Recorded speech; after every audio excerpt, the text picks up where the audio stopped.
Weirding Way Media.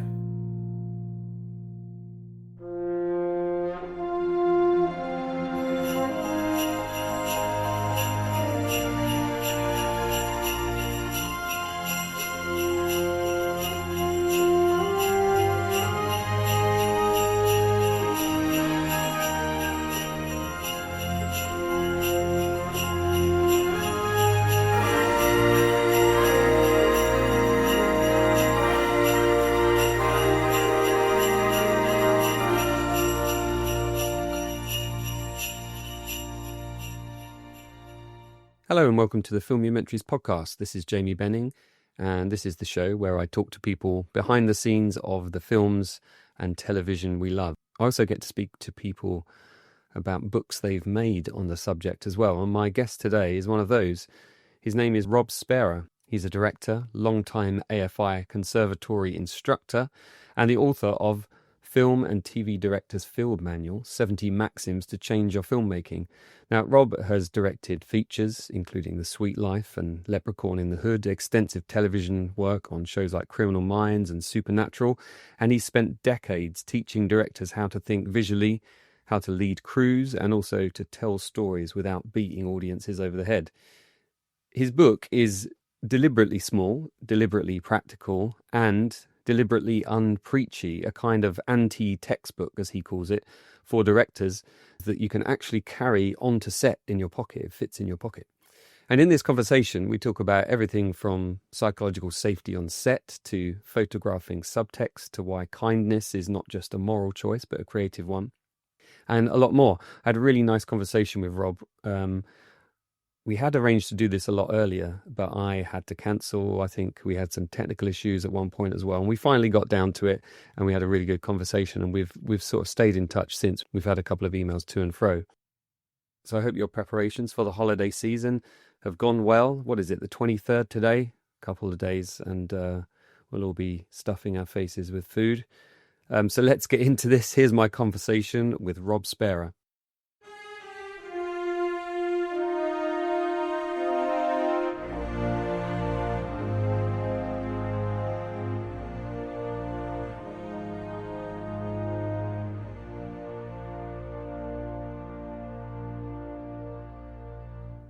Rob, I appreciate you joining me today. Thanks for sending me the book, the Film TV Director's Field Manual, 70 Maxims to Change Your Filmmaking. It's a fantastic book. It's, as somebody describes on the back here, it's deeply insightful and unnervingly concise. I mean, you've managed to compress what is clearly a long career of yours into these 70 maxims, but let's go back to the beginning. Where did it all begin? Where did your creative life begin? You talk about a moment in high school, I believe, where it sort of clicked. Yeah.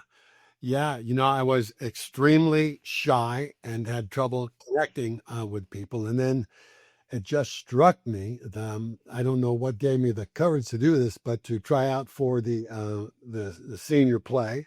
And ended up getting cast in the lead, and it really never stopped there. It was just this absolute hunger and need to express myself that found its way into acting initially.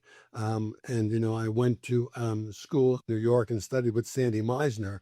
But being a young character actor and not being much work out there until you're in your 40s.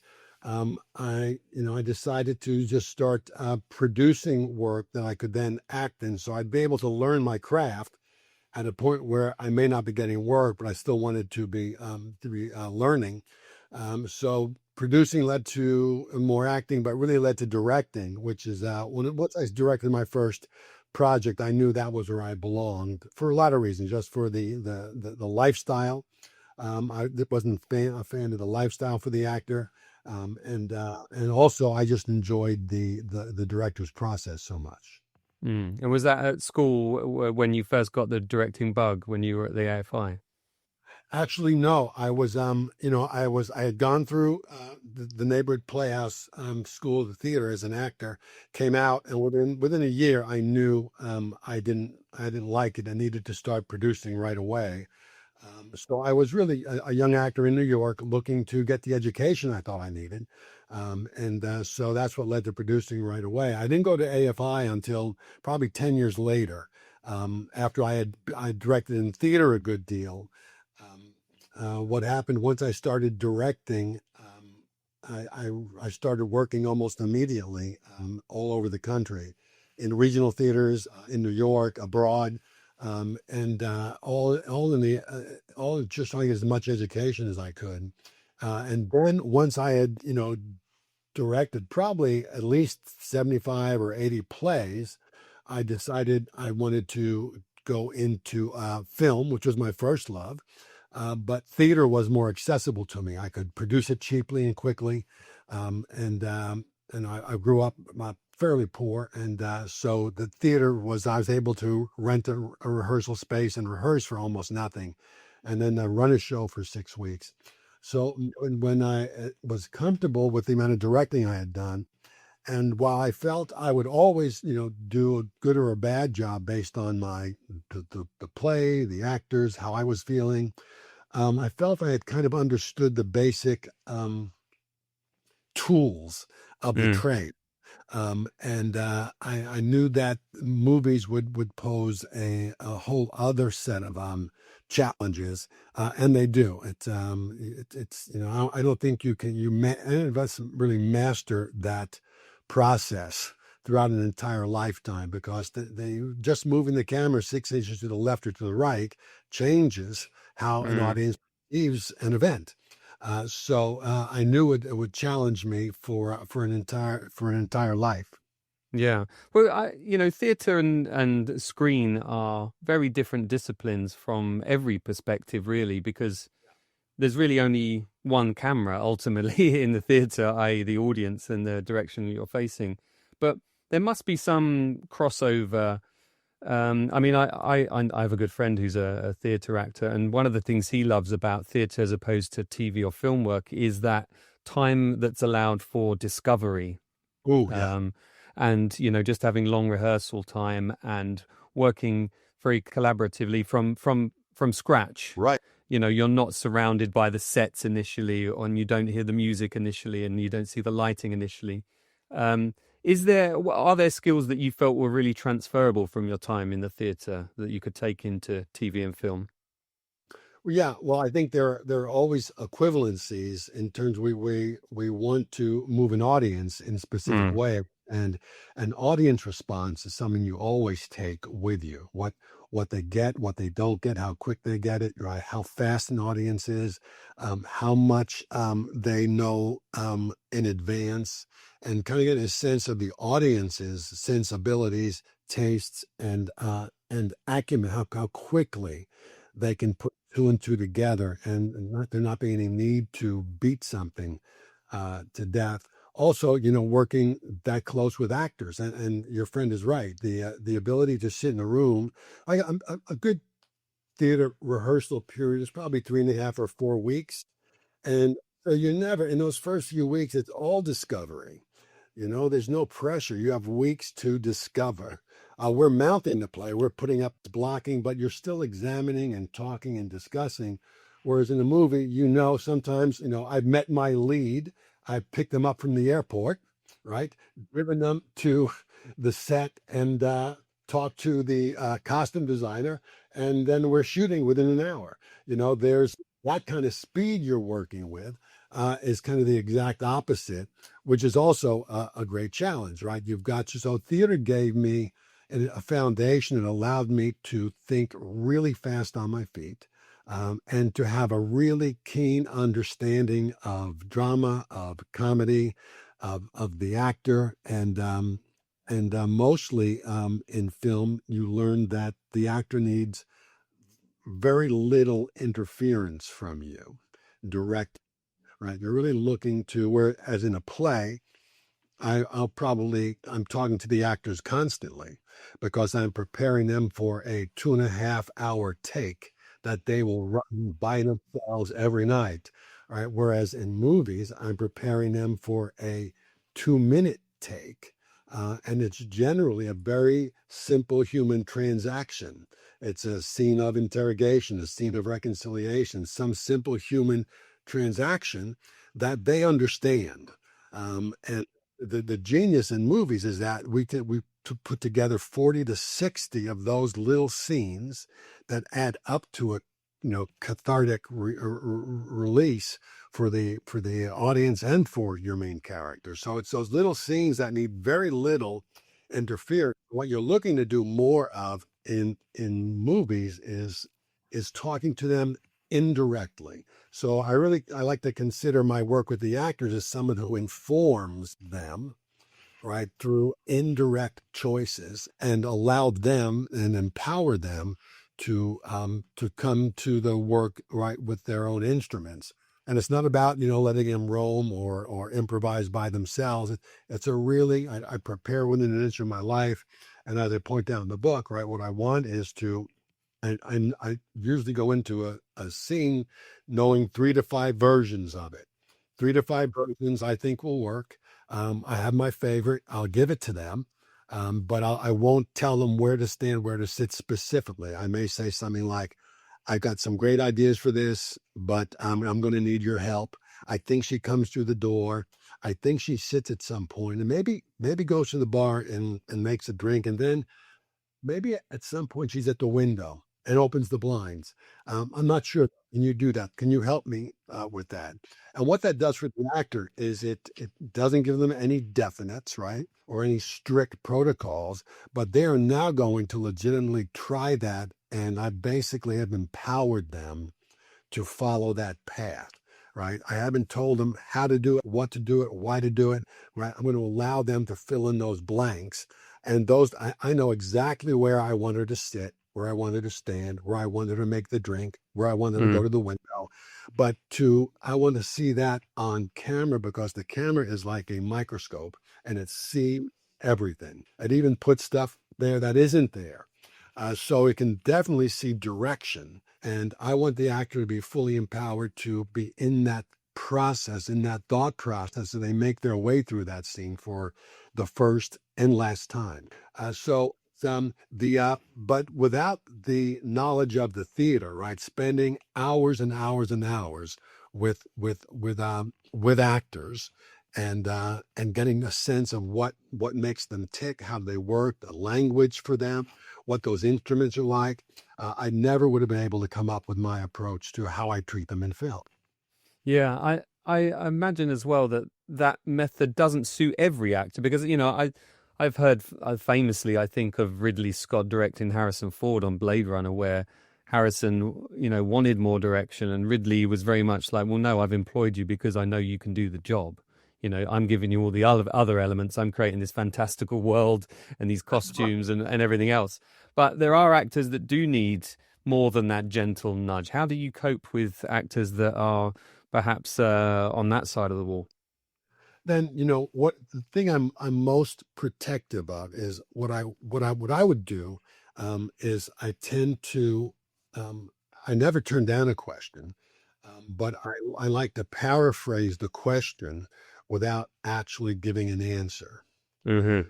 So I really want them to come to it themselves. There's something really magical and unique and special when I'm just not distilling my version of this event.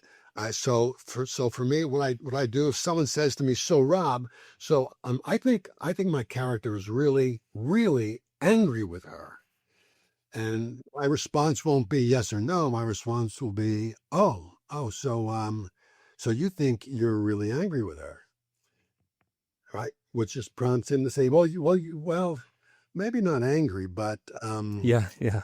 maybe let them reason their way through it." Mm. So really, what they need to they need to talk. They need to find their way to the solution. I don't want to give it to them, because when I give it to them, I've distilled it to its simplicity, right? And to it, almost probably to its cliche, in order to communicate it. So I've distilled it to a cliche. I spit it across the room to that person so they can then assimilate the cliche. And by the time we've kind of sucked the life out of it, we're running another take. And I think what we want to do is allow them to stay as fresh and open and empowered as possible. So I've never had an actor say to me when I've employed that, "Hey, you're not answering my question."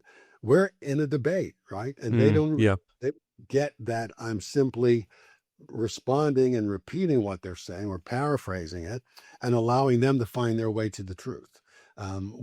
Like in a situation like that, what I'd want them to eventually come to without saying it is, well, I'm maybe not angry, but I'm hurt. I mean, she cheated on me. I'm really Yeah. hurt. So I want to get to that place by themselves is essentially it. Now, and like you're suggesting, there are always right examples in which you actually have to get very direct with people, and then I'm only going to talk to them in terms of objectives and obstacles. What does the character Hmm. want? What stands in their way? What are their actions? But my idea in the blocking is to allow the blocking to provide actions that inform them, right? So that instead of me having to tell them what their objectives and obstacles are, the props I give them to use, the suggestions of blocking are going to inform them, right, to move in a certain direction, right, without me ever having to tape that. So they're calculating all of that by themselves. Yeah. It's a, it's a very, it's a more hands off way to. What I noticed, and I had opportunity when I was young to be on sets as an extra, and I'd watch directors I really respected, and I was shocked at how little input they had with the actors once they were up and running. And if you were to bring someone to set who was not, savvy, and you ask them, well, can you point to who the director is? They they'd be wrong frequently, right? They'd probably point to the AD who's doing all the pointing and screaming and bossing around and yelling. The directors tend to be more hands off, I think, as the more they understand how powerful that camera is, that we can plant ideas and feelings in puppets, in animations, in animals. We can certainly, right, get that from a human being and the way we stage these scenes. Mm-hmm. And that all sort of links straight back to the very first maxim, number 1 of 70, which is about creating this situation of kindness, to be kind and create this safe haven, which will then kind of help bring out the unexpected out of your actors. Because there's nothing worse than working in an environment in any career where fear is the thing that's ruling over people. I work in live TV, and often fear can take over a production, and people are scared into doing their job the most effective way, and maybe taking shortcuts. Whereas, if you create this safe haven for people, particularly for an environment where all of that pressure is on the actor, everybody is there for that moment. Everything that you're right at the tip of the spear at this point, aren't you? So how do you go about fostering that feeling of kindness and creating that safe haven? What are your kind of go-to maxims for that? Yeah, I put that number one because I think it is number one. Um, and we're trying to etch these and capture these human emotions and frailties. And I don't think you can do that best when you're working in an environment that is not kind and open. So the kindness it comes out in a number of ways. I think it's never ever judging any idea, and every idea is welcome.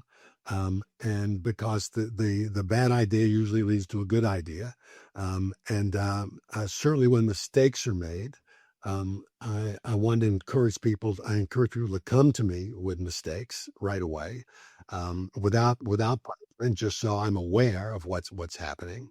And it comes down to the day to day of how you treat people. I make sure that I'm on a movie, by the time I arrive day one, if there's 150 people on that crew, even many I haven't met yet, I know all their names.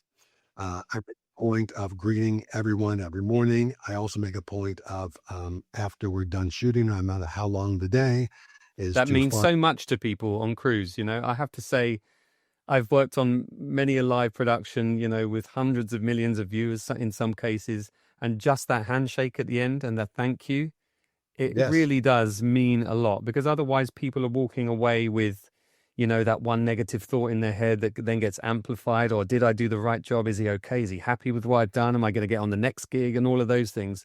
Just that handshake just solidifies something in people. absolutely. I think you're so right, because when you're working a movie, if you're doing, if you're a PA doing intermittent traffic control, right, half a mile from the set on a walkie-talkie, you might as well be parking cars, right? And you'd make more money doing that. And you don't feel a part of the organization. You don't feel a part of the filmmaking. And I think you've got to seek everyone out at the end of the day. And you're right, thank them, handshake, thank them, and it really makes a difference, I think, in the overall tone of Yeah. the day. You build a community, because what I always hated was when, and it's particularly true on movie sets, where this bitching would Oh, yeah. start. People just felt like the obligation to bitch. And it's that kind of low grade bitching that there's no solution. I'm not even sure what the problem is, but it's just there, and it creates this uncomfortable feeling all day. I just hate being around it, because I Yeah. do think it impacts the quality of the work. So the other thing I do is communicate with people even before we start, and say, if you have a real problem, bring it to me, and let's Yeah. solve it. And if you don't, then let's not talk about it out loud. Then it's just you struggling through the day, and there's no room for it. But legitimate problems will be addressed and solved, and making sure that there's that kind of communication with them up front, because you're dealing with a little society that Hmm. comes together, and if you don't control it, it will control you. Yeah, Right? If completely.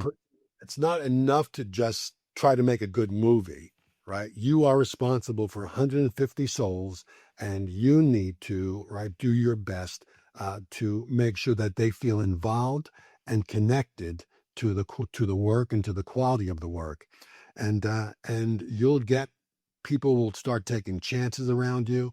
People will give you those ideas that are a little bit off center, but end up being brilliant. But they won't give you those if they're scared of you, right? Yeah. They won't Yeah. give you those if they feel you might make them feel stupid, or not experienced enough. So I think it's really about the tone that you set. And I think if you're looking to make a good movie, for me, it's about wanting to. Um, I want to be around in a community that I feel good about myself and about others. The work Yes. is second, and we'll get better, but that's a second choice. So if you're only interested in making good movies, you need to start with the people you're working with, and making sure you encourage them to come to you with all ideas, bad ideas, and then work your way to a better idea. Yeah, I've seen that bitching happen on crews that I've worked with. I work with crews, that could be upwards of 100, 150, 200 sometimes. And as soon as that kind of attitude, there's a sort of a consensus of attitude of eye rolling Yeah, at senior people, and yeah, it almost sort of gives people permission to relinquish their responsibilities. They almost kind of turn a blind eye if something bad is happening. Well, it's not my responsibility. If that's what he wants to do, that he can do that. Whereas if you involve people, like you say, you engage people, they feel safe. They feel like they can come out with some ideas that might seem outlandish, but if it's a safe space, and even if you turn down that idea initially, you never right. know when that idea might come back. That's correct. Which you do bring up in the book as well, which is great that you've had some things that you've dismissed initially, but it turned out to be the right idea for a moment later, further down the line. Yeah, yeah, yeah. And you don't those ideas.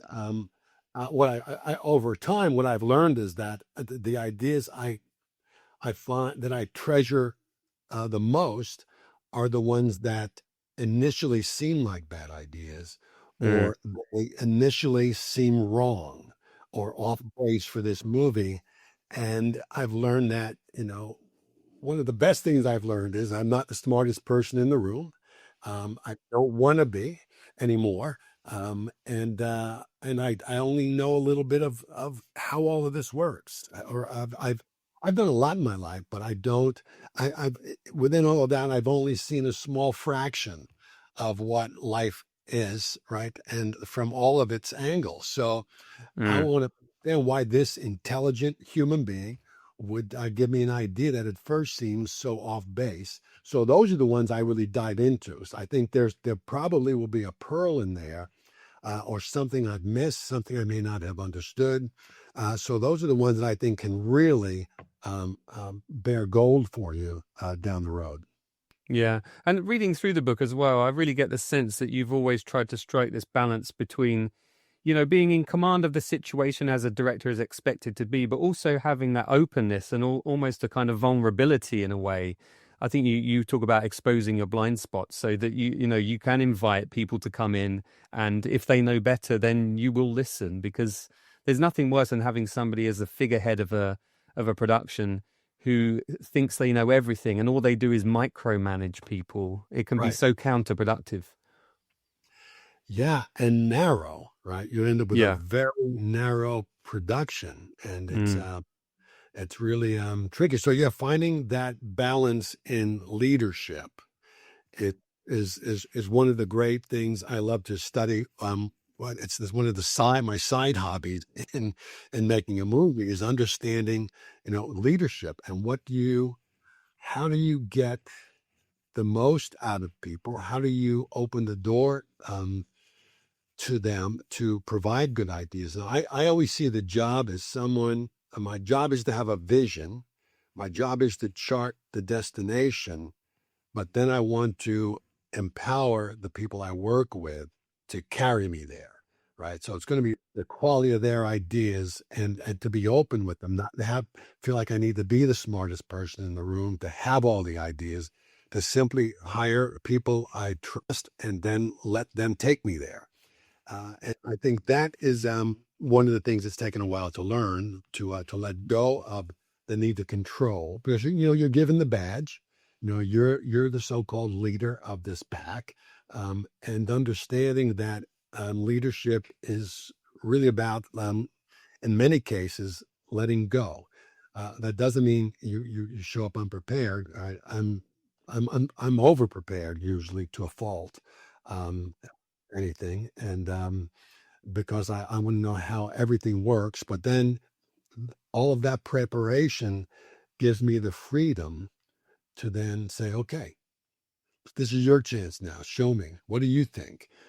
This is what I've come up with my little brain, right? What do your brains add to this? And be open to that but it only comes out of a good deal of experience and preparation. Yeah. You know, it's Yeah.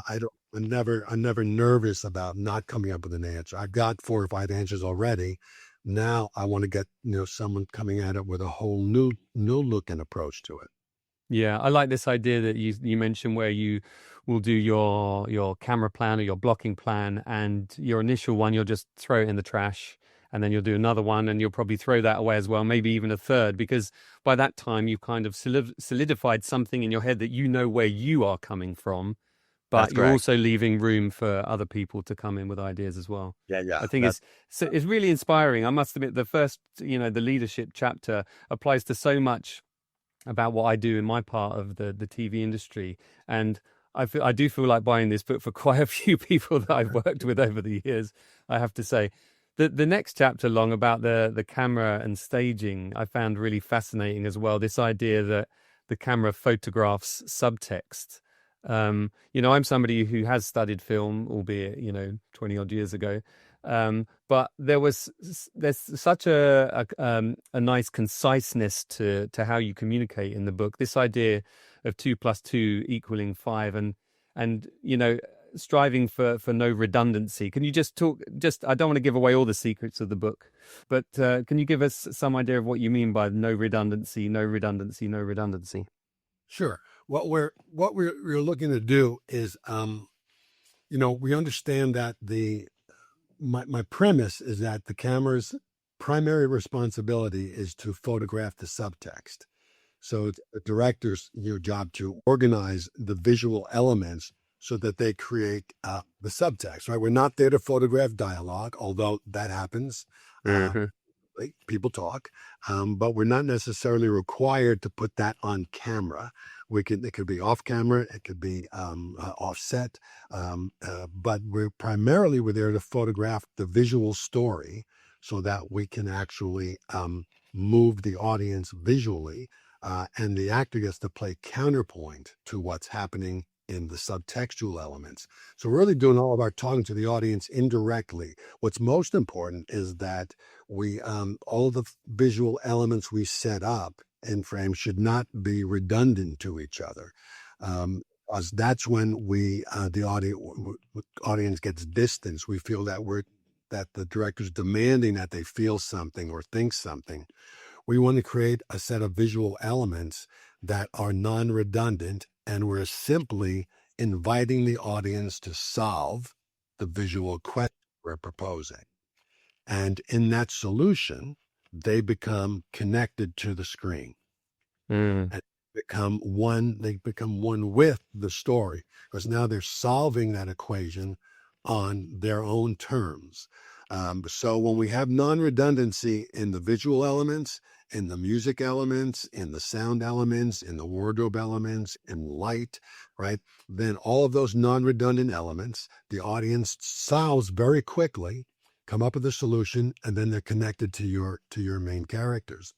So the 2 + 3 = 5 equation is, we're setting it up so that the audience is going to have a solution is not one that you'd expect, but one that is unexpected, right? The magic and the wonder of being a human being is really what we're looking to capture. So the simple ideas like camera photographing subtext, the 2 + 3 = 5 equation, we're layering subtext, foreground, midground, and background, and then the solution of that moves the audience to a 2 + 3 = 5 understanding of the main characters, and that's the kind of the cornerstone of all the visual work I do as a directing teacher, right? That's where it all comes from. And when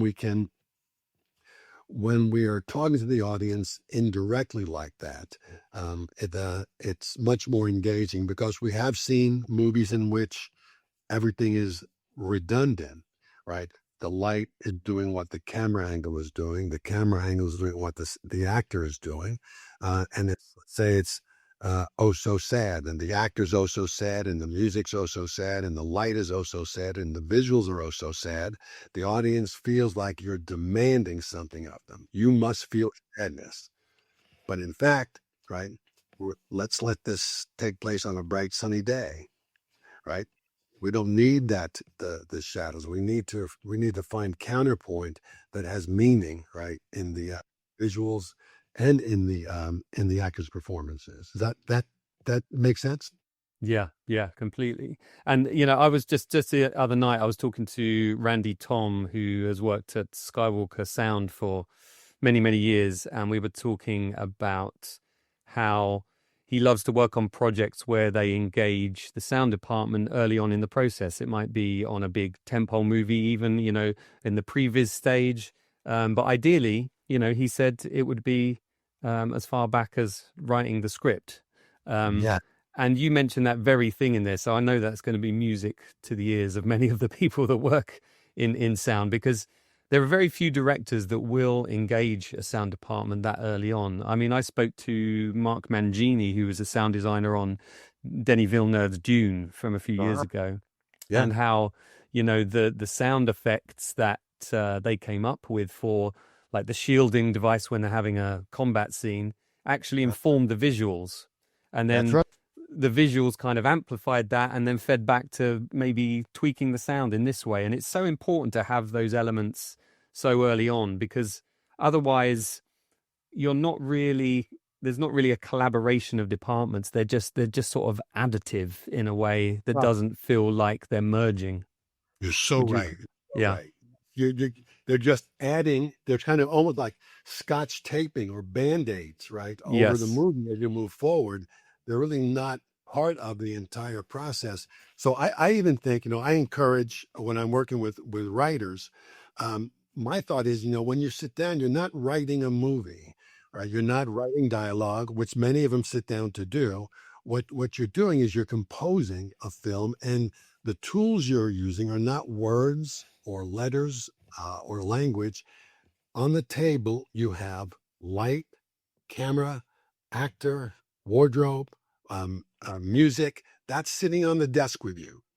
And now, when you say to yourself, right, how can I, right, how can I introduce this character with light, let's say, right, or with shadow? So you're not sitting there writing a dialogue that is going to hopefully create a sense of importance for this main character. You're doing it all visually, and that has much greater power ultimately than any piece of dialogue. So the dialogue has to play counterpoint. I know I mentioned in the book the Hitchcock quote, which is Yeah. after he and the writer finish the screenplay, the writer goes back and adds some dialogue. It's because the movie's complete, the visual story is complete, and so I think it's understanding, right, at the core, right, what is the audience really responding to, and the writer of the screenplay from the beginning should be thinking about sound, should think about all those other elements, and you ask yourself, how can I punctuate this scene with sound? How can I underscore it with sound, or with music, or with light, or with shadow? I think that's really the key for the writer, and I think it's very liberating for the writer. We're no longer relying just on dialogue, like we are in the theater, to communicate. Yeah. This book has clearly been in the making for some time, Rob. I mean, was there a particular moment where you suddenly thought, actually, I do have a book in my head here. This is something that I could, have. And it's a small book, it's, what is it? It's like 100 and 200 pages, something like that. And you can hold it in your hand. You can put it in your pocket. Was that something that came to you kind of in a eureka moment? Yeah, well, over the years, I've been teaching. I've been a director for the past 40 years, but I've also been teaching for the past 40 years. Mm. And I taught so I could learn how to direct. But over the years, I've had students ask me constantly, can you recommend a book? And I couldn't, because, I love to read about directing and about filmmaking, but every directing textbook I picked up, I would read a chapter or two and I would put it aside. My shelf is covered with, unread great directing textbooks, where writers they know what they're talking about. They're really good at it, right? But they're so dense and over explained that the ideas rarely, if ever, would find their way into my work. So when I sat down to do this, it was initially for my students, and the idea was to write a book that would take these complex and sometimes abstract concepts and distill them to their essence, get them right down to the point, in maybe a half a page, a page and a half, and make these abstract concepts easily accessible, turn them into practical tools that can be used immediately. You can go out tomorrow and use this particular tool. It's really clearly defined, distilled to its essence, so you can begin to work with it. In so many cases, the books I'd read didn't do that for me. So, and the idea then was I want the student to be able to have this on hand all the time, so they can put it in their back pocket, right? Most Mm-hmm. of the books I read were just, hundreds and hundreds of pages, and this I wanted to be portable. And what I would do every day when before I actually wrote these maxims down, I had just a list of them in my onset binder. I would read them every day just to remind myself, okay, these are the central tenets of what I'm trying to do, right? I love opening that book every morning and seeing "Be kind." That's a Yeah. great way to start the day, you know. So it was I really did it so that I could, for my students, so I could make the work much more easily accessible and be able to change their work immediately. Right? Mm-hmm. but you're right in that the concepts, have been I've been working on them for 4 decades, right? Yeah. And so it's on that simplicity, and the brevity of the book only comes out because of how much time I've spent with them. Yeah. Yeah. You said that, there's some abstract ideas in there, but there was never a point where I was reading the book where I thought, within moments, I thought, oh, that's so simple. That makes so much sense. I never thought, I may have initially seen a title and thought, oh, where are we going here? But within seconds, I was always like, okay, I get it. And that's the thing, you've made it so accessible. There was one thing I've written in my notes here that I wanted to bring up as well, that you mentioned that people often say, write what you know. And it's so often misunderstood. And you say it's not about writing your own life. It's about writing from your beliefs, which is exactly what you've done in this book. Yes, exactly. Yeah. And you're writing as a writer, you're always going to be, certainly write whatever you want. Whatever you think you want to sit down to do, write, please write it. But always know that I think that you're always at your best when you're writing what you know, because the ideas are universal. They're boiled down to simplicity. There are exchanges in your life that are rare, that are unique, that we can't. If you've never worked in a certain world and you're trying to write in that world, if you've never lived in that world, it's really hard to capture those small details, that special knowledge that only someone who's lived that could possibly know. So I think, we should write whatever we feel inspired to write. But I think that when we're writing what we know, we can't be beat. It's hard to beat when you're writing from that perspective. Yeah. And one of the things I really appreciate about this field manual, as you call it, rather than a textbook, you could even call it an anti-textbook, Yes. is that it never feels preachy, and it clearly reads like guidance from someone who's been through all of these trials and tribulations of directing. It's very pragmatic and proactive, and it seems, it's been forged from experience rather than heavy theory, which it could easily have descended into. When you were writing it, did you find that balance between offering clear guidance and slipping into sort of prescriptive rules was a difficult one, or do you kind of manage to distill this down so much with your teaching that you do? Yeah, it's I think it comes from years of standing in front of a group of people and trying to find a way to make it as accessible as possible to them. Mm-hmm. Always trying to take ego out of it, take any real kind of attitude or aloofness out of it, or arrogance, and always honor the ideas, and to be egoless in the process. Otherwise, that could get in the way of the education, right? The ideas stand on their own, and they can't be coming from a place of ego at all. So I think and certainly I wasn't successful at that in the very beginning. Right? That's something I had to learn. Learn that people, my students were more successful when I was able to leave my ego out of the process. Because you're not really challenging me, you're challenging the ideas, and the ideas we can debate all day, right? Without any threat of feeling any personal reaction.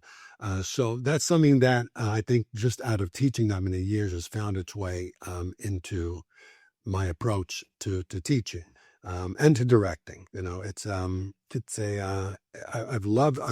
I love the process. I feel like the luckiest person in the world to be a director.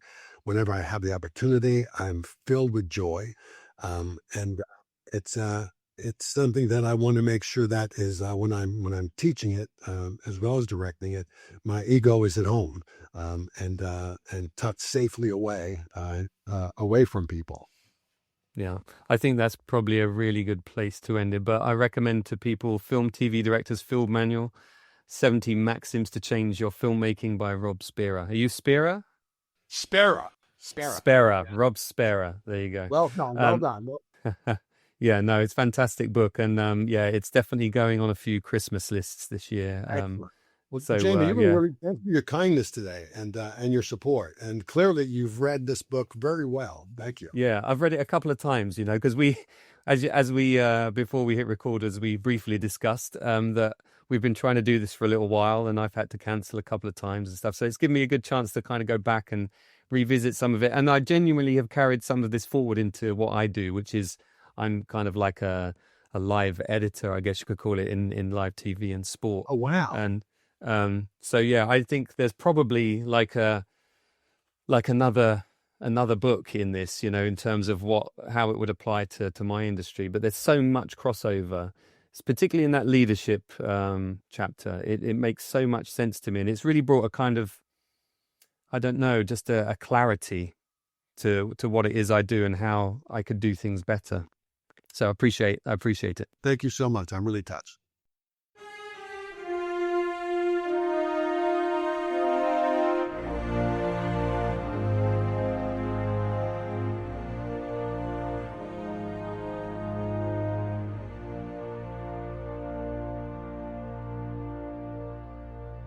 That was my conversation with Rob Spera, and honestly, it's one of those conversations that just stays with me after we recorded. I've thought about that conversation a lot, and I've thought about his book a lot. I've delved back into it a few more times.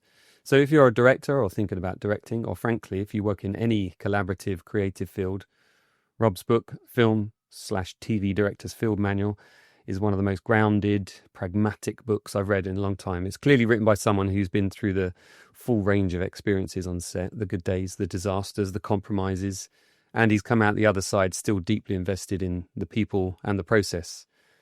As this episode goes out, we're coming to the end of the year, so I just wanted to say a huge thank you to everyone who's listened, shared the show, supported it, and especially to those of you backing the podcast on Patreon. There are 120 of you doing so, and your support genuinely makes it possible for me to keep doing this. It's been another great year of guests on the podcast. We've had behind-the-scenes legends, people quietly doing their incredible work across film. We've had authors, visual effects people, production designers,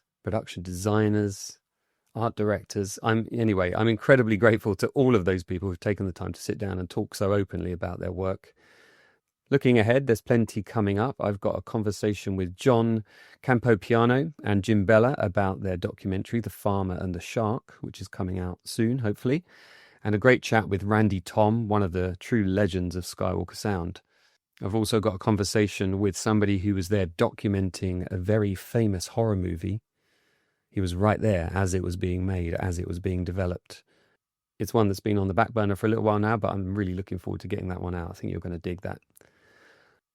On the writing side, I've also got some new articles on the way, including pieces based on my visit to Industrial Light and Magic in Vancouver, when I went out there and also spent some time with Nilo, as you will have heard in previous episodes.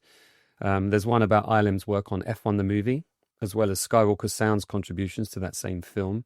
Plus, there's another one about a Wayne McGregor exhibition that's on at Somerset House currently, called Infinite Bodies, and again, ILM worked on a piece. It's in fact the first piece that you see. So those articles are coming out in the new year.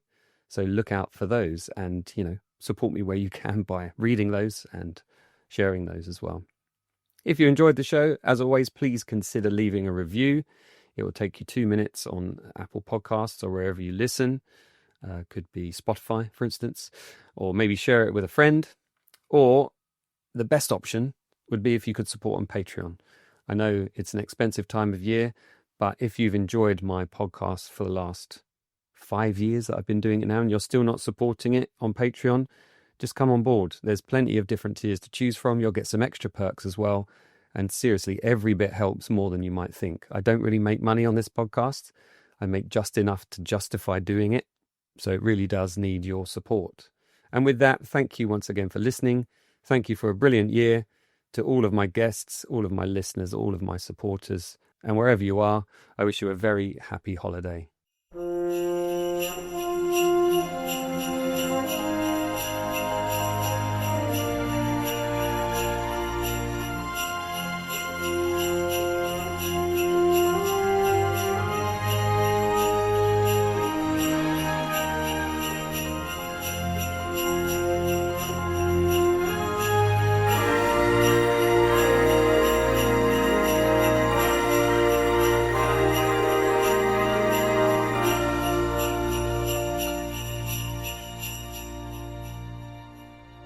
This podcast is written, produced, and edited by me, Jamie Benning.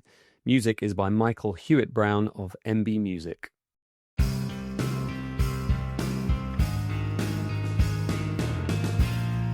We're being way media.